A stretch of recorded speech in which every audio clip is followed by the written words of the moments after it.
এইরকম দৃশ্য, এইরকম ভিউ কেউ কি কখনো দেখেছেন?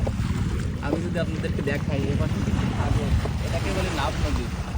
মায়ানমারের সেই ভয়ঙ্কর নাফ নদী, যে নদী দিয়ে আমাদের মুসলমান ভাইরা, হাজার হাজার শত শত ভাইরা বাঁচতে বাঁচতে এসে এখানে বসছিল।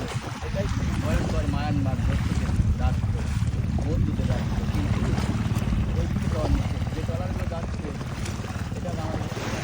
আর ওই ট্রলারের পরেই যেটা দেখছিলাম, একটা কালো রঙের দেখাচ্ছে, ওটা কিন্তু একটা গ্রাম।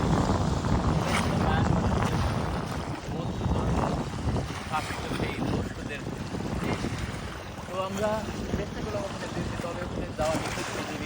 যদি জানতে পারি আমরা মায়ানমার যাচ্ছি, তাহলে আমাদেরকে 1 পার্সেন্ট দেবো। আমাদের মায়ানমারের যারা আর্মি আছে, কিন্তু আমাদেরকে গুলি করবে। এই ভয়েতে আমরা ওখানে গেলাম না।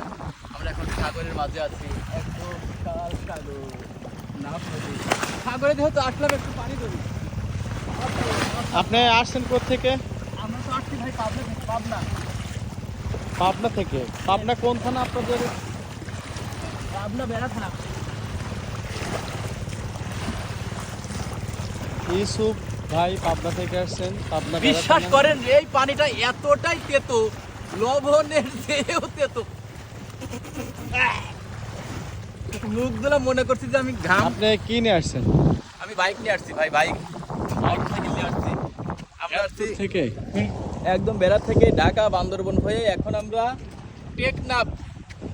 ক্লান্ত মনে হচ্ছে না? না, গত বছর গিয়েছিলাম সেই তেঁতুলিয়া, আজকে আসছি টেকনাফ।